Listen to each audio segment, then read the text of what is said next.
Quando você pensa em Portugal, provavelmente pensa em algumas coisas específicas. Nossas praias incríveis, frutos do mar maravilhosos e também ótimas carnes. Quero dizer, as pessoas falam muito sobre os frutos do mar, mas um vitel é literalmente a melhor coisa que existe. Você provavelmente também pensa em um país que é incrivelmente unificado.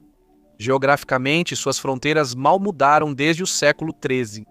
Linguisticamente, dizem que todo mundo, desde a região do Minho, no norte, até o Algarve, no sul, fala exatamente o mesmo idioma, o português, mesmo que usem sotaques muito diferentes e termos específicos de cada região. Por décadas, cientistas políticos e historiadores apontaram Portugal como um exemplo clássico de um Estado-nação perfeito. Um Estado-nação é meio que o santo graal da velha escola da política europeia, um lugar onde as fronteiras de um país coincidem perfeitamente com as fronteiras de uma única cultura, religião e idioma. Enquanto países como Espanha, França ou o Reino Unido passaram séculos lidando com identidades regionais fortes e línguas concorrentes como o catalão, o bretão ou o galês, respectivamente, Portugal sempre pareceu ter passado ao largo de todo esse drama. Apresentava ao mundo uma imagem de unidade linguística sem fissuras. Não só é apresentada como a língua unificadora de Portugal, mas também de muitas outras regiões do mundo. Hoje, o português não é falado apenas pelos 10 ou 11 milhões de pessoas que vivem na Península Ibérica. É a língua oficial de 9 países diferentes em 4 continentes, a língua dominante do Brasil, a língua definidora de Cabo Verde, Guiné-Bissau, Angola e Moçambique.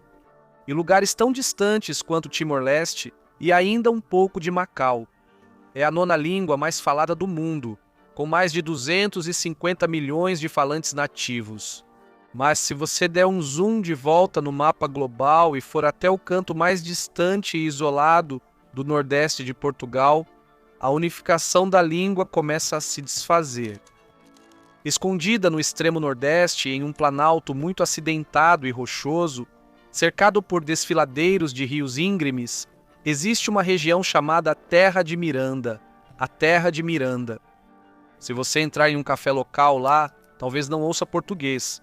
Você também não vai ouvir espanhol.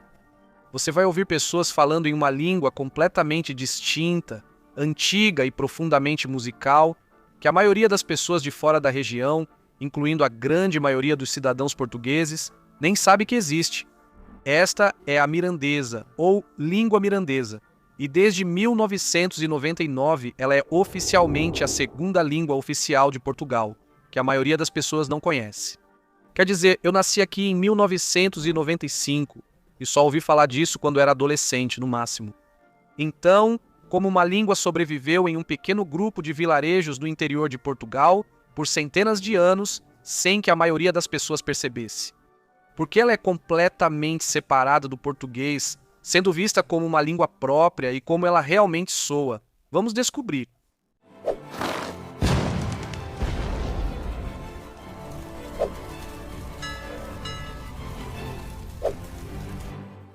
Se você olhar para um mapa de Portugal, o município de Miranda do Douro parece um pequeno pedaço de terra avançando diretamente para o lado da Espanha.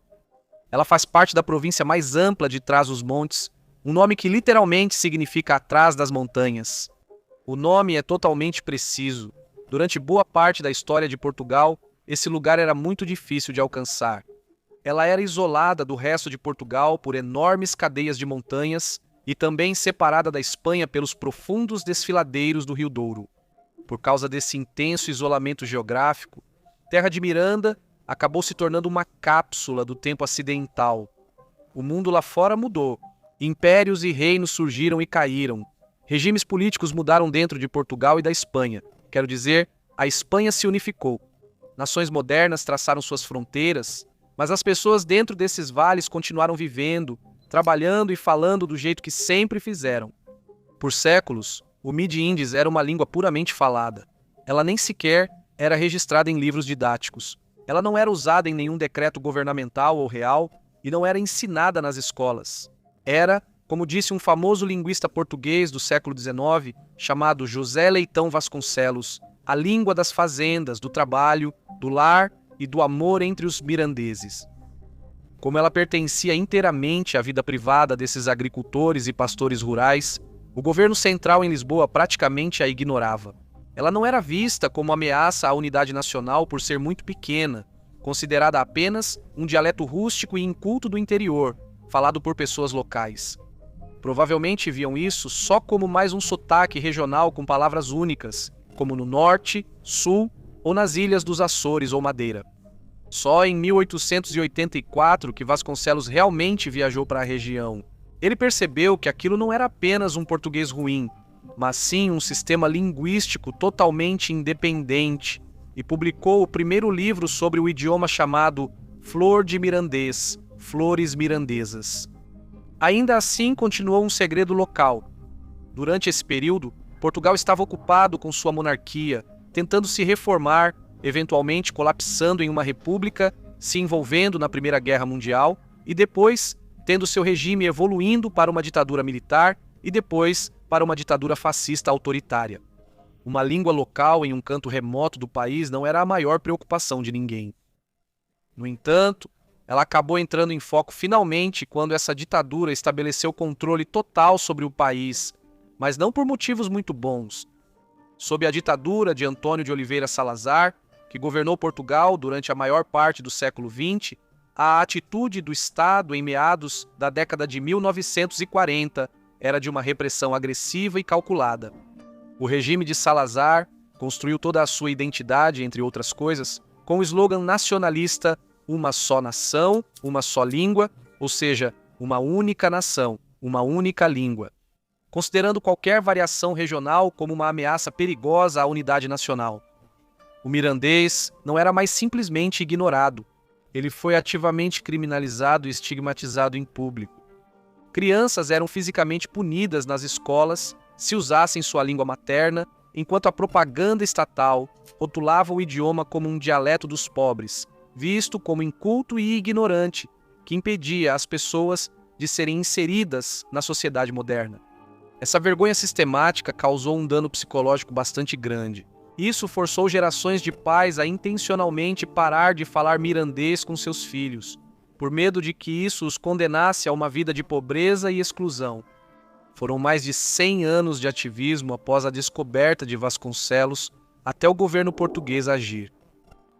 E só 25 anos depois que a democracia foi restaurada, em janeiro de 1999, o parlamento português aprovou uma lei reconhecendo oficialmente o mirandês e concedendo-lhe status de cooficialidade para assuntos locais na região, considerando-o uma língua oficial de Portugal. De repente, o perfeito Estado-nação de língua única teve que admitir que tinha outra língua, mesmo que ela estivesse quase desaparecendo.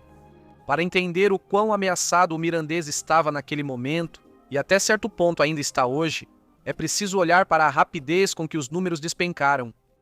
Por muito tempo, estimativas falavam casualmente em cerca de 15 mil falantes, sendo aproximadamente 10 mil vivendo naquelas aldeias rurais de Miranda e outros 5 mil migrantes vivendo em lugares como Lisboa ou no exterior. Dados recentes revelaram um cenário ainda mais sombrio. Um grande estudo sociolinguístico realizado pela Universidade de Vigo, da Espanha, revelou que agora existem apenas cerca de 3.500 pessoas que conseguem falar mirandês e apenas cerca de 1.000 a 1.500 que realmente o utilizam como língua do dia a dia. Esse colapso não aconteceu por acaso. Em meados do século XX, a língua enfrentou um ataque duplo e brutal. Migração em massa e aquela assimilação patrocinada pelo Estado. Durante as décadas de 50 e 60, milhares de jovens mirandeses deixaram suas aldeias para procurar trabalho em Lisboa ou em países europeus mais ricos, como França, Luxemburgo, Suíça ou Alemanha. Uma vez desenraizados, eles pararam de usar o idioma. Enquanto isso, de volta às aldeias, o mundo exterior finalmente rompeu as barreiras geográficas. Estradas foram construídas, a eletricidade chegou e com elas vieram a televisão portuguesa, o rádio e a escolarização centralizada. Além de todo o ataque ideológico da ditadura, tudo isso levou à quebra da cadeia geracional linguística. O estudo de Vigo constatou uma queda assustadora de 40% no uso exclusivo do mirandês ao comparar os moradores mais velhos, acima de 60 anos, com a população jovem local. Então, ela vai desaparecer completamente? porque a língua ela está enfrentando uma verdadeira contagem regressiva demográfica. O Estado português e os defensores locais entraram em ação total para resgatar a língua do abismo. A primeira grande linha de defesa foi estabelecida nas escolas. Hoje, em Miranda do Douro, o mirandês é oferecido como disciplina opcional desde a pré-escola até o final do ensino médio. O Ministério da Educação contrata professores especializados para garantir que as crianças aprendam a língua de forma estruturada. Ensinar 1 hora por semana como disciplina eletiva não é suficiente, pois muitos alunos do ensino médio abandonam a disciplina. O governo teve que intensificar seus esforços. Recentemente, o Estado português deu um grande passo à frente ao criar uma estrutura estatal oficial, financiando programas educacionais padronizados e financiando ativamente a tradução e publicação de tudo, desde literatura clássica até artigos científicos modernos, para o mirandês. O Ministério da Cultura também financia associações culturais locais, como a Associação da Língua e Cultura Mirandesa. Esses grupos estão correndo contra o tempo. Eles estão gravando centenas de horas de áudio e vídeo dos poucos falantes nativos idosos que restam para preservar a pronúncia autêntica e as tradições orais para o futuro. Há um movimento para que o governo central ratifique totalmente a Carta Europeia das Línguas Regionais ou Minoritárias, liberando proteções legais e financiamento extra da União Europeia. Mas de onde realmente vem essa língua? Para entender isso, precisamos esquecer que Portugal e Espanha existem como países separados e olhar para a bagunça caótica da Ibéria medieval. Quando o Império Romano entrou em colapso, o latim que eles trouxeram não simplesmente desapareceu. Ele começou a se fragmentar em dezenas de dialetos locais diferentes por toda a península. E esses dialetos evoluíram para o que os linguistas chamam de línguas românicas. Com o avanço dos reinos cristãos na Reconquista, esses dialetos também migravam para o sul em faixas verticais. Quando Portugal se tornou independente em 1139, seus reis estabeleceram o galego-português como língua nacional e, com o tempo, isso evoluiu para o português moderno. As fronteiras dos reinos nem sempre coincidem com a forma como as pessoas realmente falam. Miranda do Douro originalmente era do Reino de Leão, não de Portugal. Quando as fronteiras finalmente se estabeleceram e Miranda passou a fazer parte do território português, as pessoas que viviam lá não abandonaram sua língua nativa. Eles não começaram a falar português da noite para o dia, continuaram falando seu ramo específico do asturo-leonês. Isso significa que o mirandês não é um dialeto do português. Também não é um dialeto do espanhol. É o único ramo português sobrevivente de uma família linguística medieval completamente separada. Enquanto suas línguas irmãs, o asturiano e o leonês, ainda existem do outro lado da fronteira na Espanha, o mirandês evoluiu completamente isolado delas por mais de 700 anos. Absorveu muito vocabulário e influência do português, mas sua estrutura básica permanece fiel àquelas antigas raízes leonesas. E considerando essa história e origem, como ela soa? Se você não fala uma língua românica, ouvir mirandês pode soar como qualquer outra. Mas se você fala português ou espanhol, ouvi-la é muito estranho. Ela soa estranhamente familiar. Você entende uma a cada 3 ou 4 palavras. O ritmo é parecido com o seu, mas a gramática e as mudanças nas vogais ainda te confundem. Para um falante de português, o mirandês soa muito antigo, quase como ouvir alguém recitar poesia medieval do século XIII. Ele preserva sons antigos que o português moderno já abandonou. Ao mesmo tempo, ele tem uma textura fonética muito distinta, por assim dizer. Uma das primeiras coisas que você percebe ao ouvir o mirandês é a abundância de sons suaves de sh. Ele adora o som de she, de ji, como na palavra inglesa church, e também o som de la. Vamos ver um exemplo concreto para entender como isso funciona. Aqui está a primeira estrofe de um poema escrito por José Leitão Vasconcelos, dedicado à língua, escrito na ortografia moderna do mirandês, seguida de como seria em português moderno e espanhol moderno. Vou tentar pronunciar isso o melhor que eu puder, mas tenha em mente que a minha interpretação em português pode não ser perfeita. Em mirandês é: quem diria que entre os matos eriçados, as encostas e os rios desta terra, vivia como o sargaço da serra, uma língua de sons tão variados. Em português seria: Quem diria que entre os matos eriçados, as encostas e os rios desta terra, vivia como o sargaço da serra, uma língua de sons tão variados. Enquanto em espanhol, seria algo completamente diferente também. Se você olhar atentamente para essas frases, pode ver a fascinante mistura que o mirandês tem entre seus vizinhos. Pegue a primeira palavra, quem. Em português é quem, em espanhol quien. O mirandês usa quien igual ao espanhol, mas olhe para a palavra para língua. O espanhol usa língua, o português usa língua, o mirandês usa língua. Esse eléu inicial é uma característica clássica do mirandês, enquanto o espanhol e o português começam a palavra com um L duro bem simples. Outra diferença importante é o uso dos artigos definidos. As palavras para o e a, o português usa o ou a, enquanto o espanhol usa el ou la, variando com o gênero. O mirandês faz algo completamente único. Ele usa li ou lá. Para realmente ver como o mirandês ocupa seu próprio espaço único, bem entre o português e o espanhol, podemos olhar para uma comparação direta de vocabulário.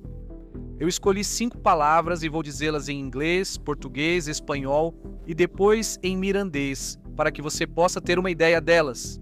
Por exemplo, a palavra street seria rua em português, calle em espanhol, mas ruga em mirandês.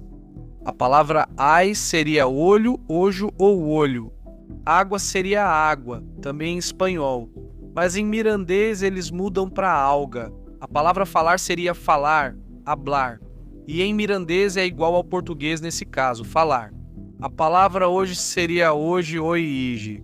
Então, em algumas elas são mais próximas do português ou iguais, outras do espanhol, em algumas são uma mistura e em outras completamente únicas. A história do mirandês meio que desafia esse mito do Estado-nação uniforme em Portugal e, por consequência, em qualquer outro país. Isso prova que mesmo em uma nação tão antiga, estável e cultural, religiosa e linguisticamente dominante como Portugal, a história não pode ser completamente achatada. E essas pequenas diferenças sempre vão existir.